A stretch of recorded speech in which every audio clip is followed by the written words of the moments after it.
A fines del siglo XIX, el país de Gales comenzó un proceso emigratorio impulsado por conflictos sociales, políticos y económicos.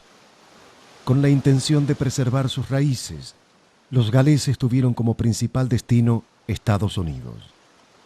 Pero estos grupos se dispersaron en el nuevo continente y la identidad galesa se fusionó con otras culturas. Surge entonces la idea de crear una nueva Gales, y el destino elegido esta vez fue Sudamérica.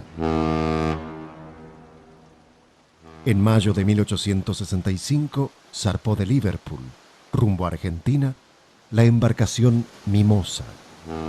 A bordo viajaban 1,5 centenares de galeses, entre jóvenes, mujeres y niños, en general de condición humilde.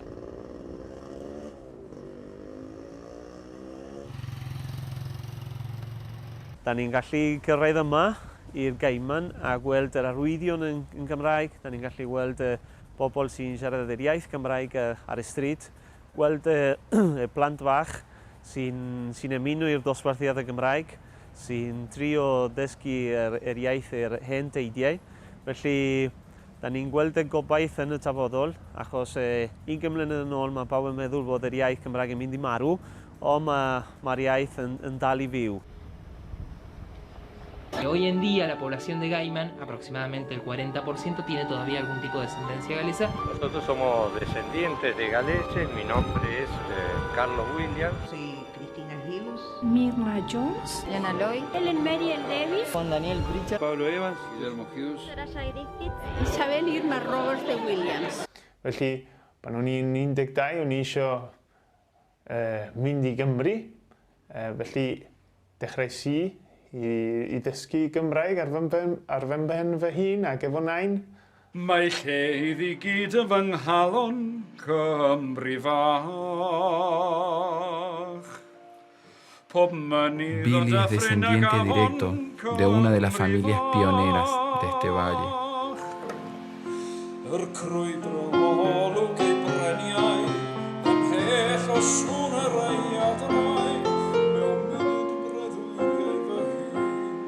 Os nad yw hyn fawr mae hyn ddigon I lenwi fy nghalon. En su voz se puede escuchar la voz de su padre, de su abuelo, y la tradición es una palabra viva.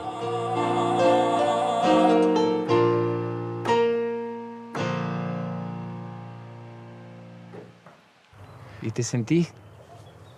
¿Cómo te sentís? ¿Galés, argentino, patagónico? No, argentino. No. Lo que pasa es que, bueno, uno tiene una herencia, recibió como herencia un legado, un paquete de tradiciones y bueno, otros lo habrán recibido y no lo toman, qué sé yo, no les gusta o no les va ni les viene. A mí me gusta. Me siento muy cómodo, siento que tengo que hacerlo. Es una obligación.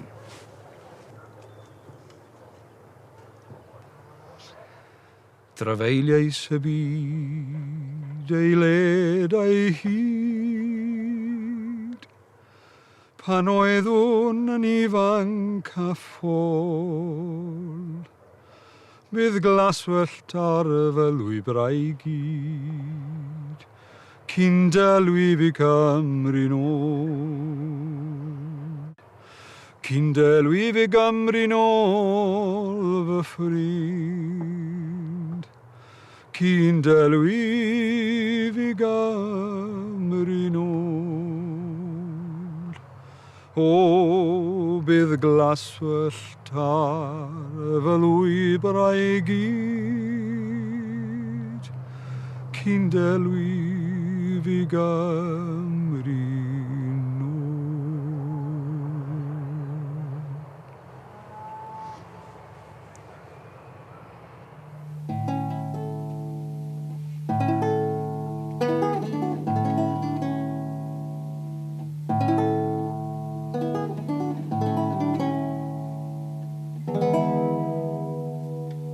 Pwy wyt ti?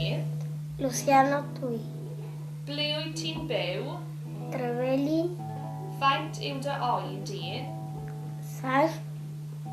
Beth wyt ti'n hoffi? Bêl-droed.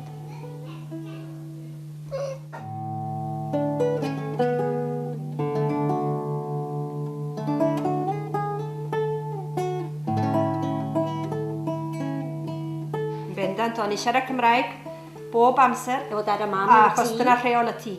Os da ni'n astudio hanes y wladfa, hanes Eidalaeth Tiwd, ydy hanes hollol Cymreig.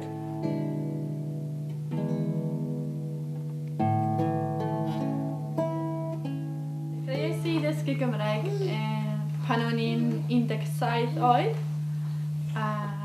Roedd fe'n hen tair yn siarad Cymraeg. A mae diddordeb gyda mi i ddysgu Gymraeg. Pan oedden ni'n blant, o'n i'n mynd i'r ysgol Sbaeneg, a dyn oedd y plant yn edrych arno ni yn braidd yn rhyfedd, achos bod ni'n siarad iaith gwahanol a lliw gwahanol ar un gwallt neu beth felly. A nhw'n hoffi dweud bethau fel mandica. Gael ein yso, bani mandica.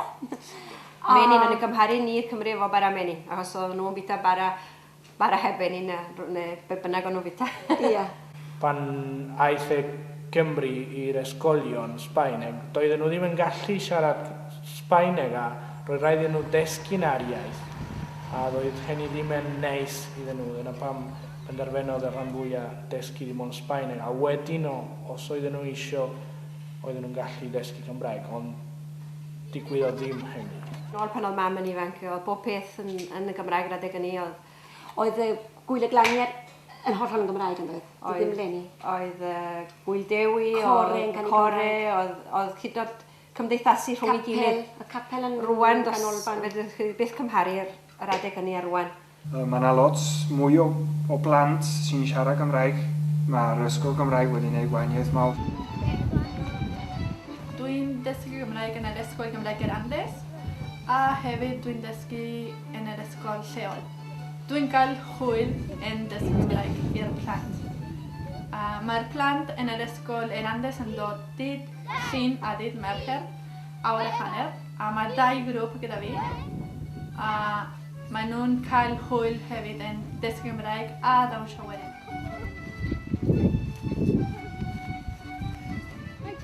Mae'r plant yn mynd i ffwrdd, yn mynd i'r coleg, a da ni'n disgwyl fydden nhw'n ôl. Ond ydy mae'n biti, mae llawer o bobl wedi mynd i ffwrdd o achos addysg a ddim wedi dod nôl. Mae hynna'n wir. Mae hyn o dysgwyr. Sa'n nhw'n llawer mwy o siaradwyr yma, tasan nhw wedi digwydd aros yma. Ond ydy gwaith ddim mor hael yma mewn ardal mor fach.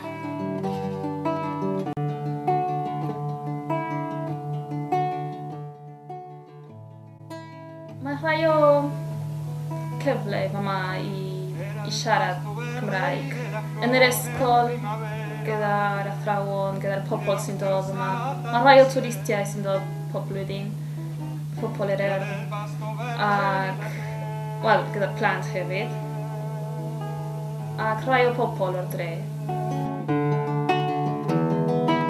Mae'r pobl o'r ariannin, mae'r twristiau a pobl yma yn hoffi gwybod am Cymru, am y pobl sydd wedi dod yma, am y iaith. Rwan dwi'n meddwl y beth gorau fydd wneud ysgol dwyieithog fel yr ysgol yr Hendre yn Rhylew. Os na da ni'n adeiladu ysgol fel na, bydd yr iaith yn diflannu siwr o fod.